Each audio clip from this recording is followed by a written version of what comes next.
Hello, welcome to part 2 of our Feng Basics Guide. Reminder that we are on Tekken 7 version 4.10. In this part, we're going to talk more about strategy and go over some basic game plan approaches, which will build on the essential moves list we already went over. As always, there's a written version of this guide should you need it. The link is in the video description below. Real short, so let's get going. Like other characters with a QCF crouch dash, there are two versions you can do.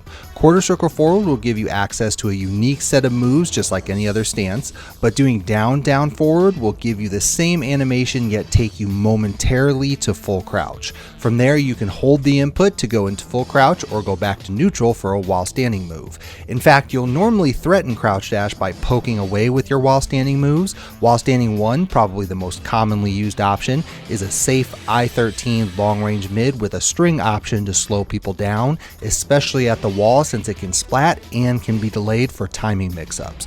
While standing 4 is your I-11 mid check, although Fangs can butt stun on counter hit, giving you a similar situation as down forward 1 on counter hit, so in other words a free mix-up opportunity. While standing 2 is a safe I-15 mid counter hit launcher, and while standing 3 is your unsafe mid launcher, although beware that it has suspect range just like his hop kick. While standing 1+2 is uncommon because it's slow, but it is a safe power mid that parries punches when it starts up, and if successful, it's +16 for a free follow-up. Similarly, full crouch down forward 2 is rare because it's -14 on block, it recovers slowly, and has crap range. Full crouch down forward 1, a low, is rare because of its slow speed, so it's hard to mix up, although he stays crouched the whole time and it gives a knockdown on counter hit, so it certainly can be useful at times. Moving on, your crouch dash moves are very simple since they're few in number. Crouch dash 1 is your chunky, high crushing low that can juggle on counter hit. It's -14 on block but has very good range, and since it's a shoulder, it can't be low parried. They have to block punish or crush it. Now, although it's slow at I-22, crouch dash 2 is your mid launcher and it's exactly the same speed, and it's also -14. However, keep in mind too that if your opponent is freezing, trying to make a guess between crouch dash 1 and crouch dash 2, you can always go back to neutral and do something else entirely. Regardless, the only other crouch dash move is crouch dash 1+2, which is much quicker at I-16, but has a very different use as a pressure tool since it's +4 on block. It also gives +8 on hit and a knockdown on counter hit. If you want to get real snazzy, although not in attack, crouch dash 3+4 will take you to shifting clouds, and we'll talk about STC next, but here the STC from crouch dash is important because STC starts off as a mid-high parry. So if you want to hedge your bets a little and go to a stance that has mix-ups, but also protect yourself against buttons, crouch dash 3+4 is an option. Otherwise, the common approach is to again simply poke away with while standing 1, etc., and occasionally make a mix-up read with crouch dash 1 and crouch dash 2. In addition to crouch dash 3+4, shifting clouds or STC can be done with simply forward 3+4. The parry is interesting because if he parries only a single hit, he won't do any follow-up and will simply go back to neutral. If he parries 2 hits, he automatically does a follow-up, which can actually be just frame blocked by your opponent, which is rare in an actual match. The attack does knockdown or splat, so it is viable as a reversal that can be particularly scary at the wall. Once you get to the stance proper, you're again presented with a fairly straightforward set of options.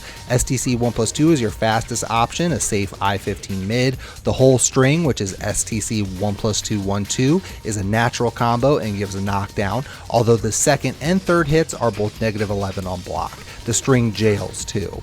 STC 2 is also I-15 and a mid launcher, but -13 on block.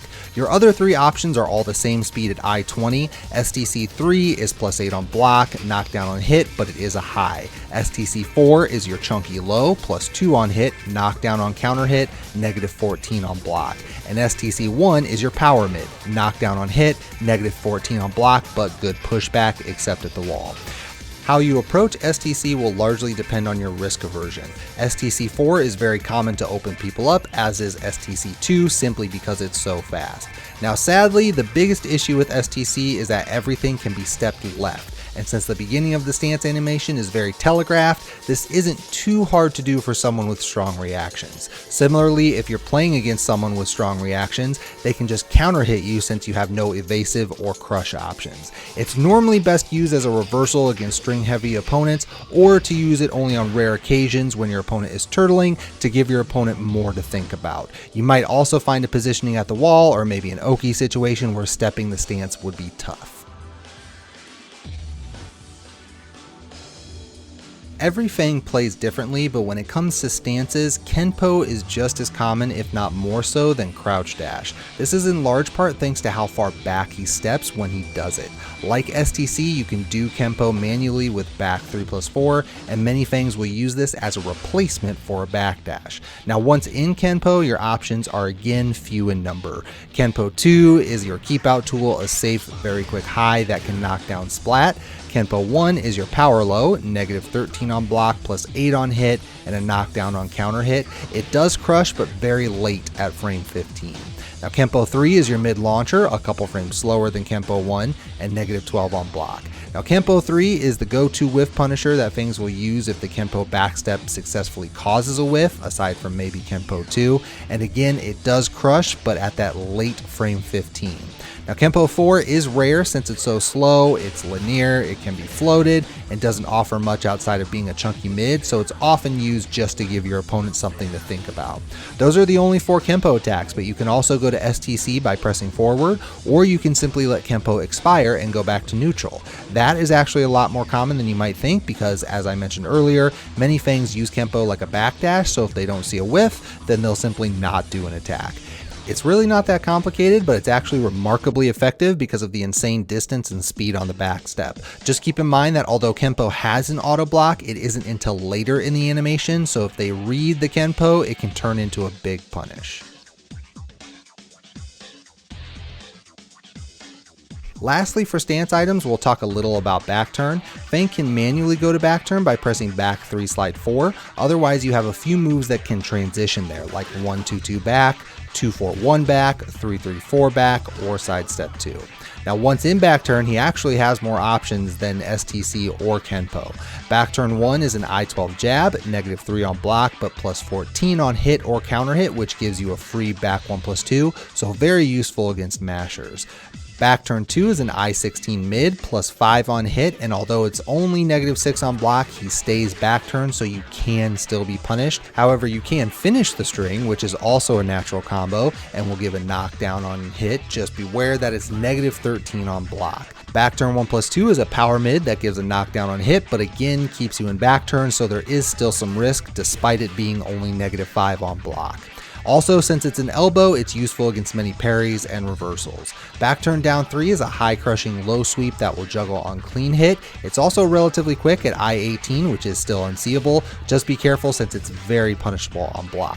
Back turn down 4 is your generic back turn low kick, which will yield less reward, but it's still insanely good. It's I-10 +3 on hit going into full crouch and only -11 on block. Similarly, don't sleep on back turn 4, the generic high kick. It's also I-10, safe at -8, and will knock down splat on hit.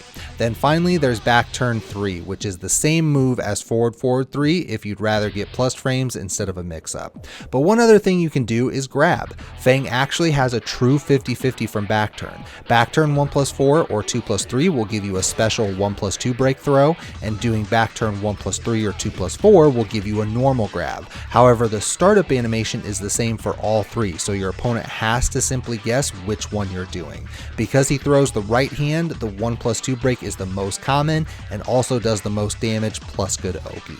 Now, one final note on Feng's offense, we focused in this guide on what you can do in each stance and not so much how you should put it together. This is a conscious decision. Feng is extremely versatile, so you shouldn't feel like you have to evenly split up your time between stances or use them in any specific way.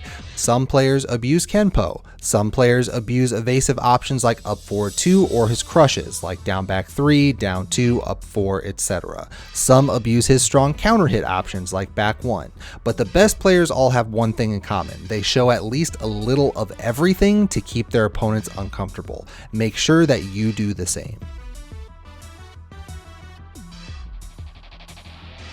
As always, we'll close out part 2 with a quick word on Feng's throws. Unfortunately, Feng's throw game from neutral is very average since he only has the 2 normals and a single command grab, down forward 1+2.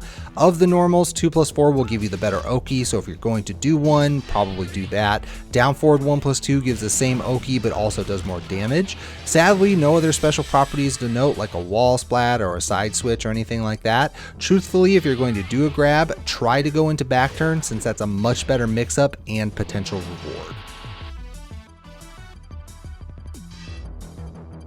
This brings us to the end of part 2. Hopefully this discussion gets your creativity going and helps you get some wins. In part 3, we'll finish the guide off by going over some quick referential items like combos and punishers, and then we'll end with a brief character summary. Watch for that here in the next couple of days.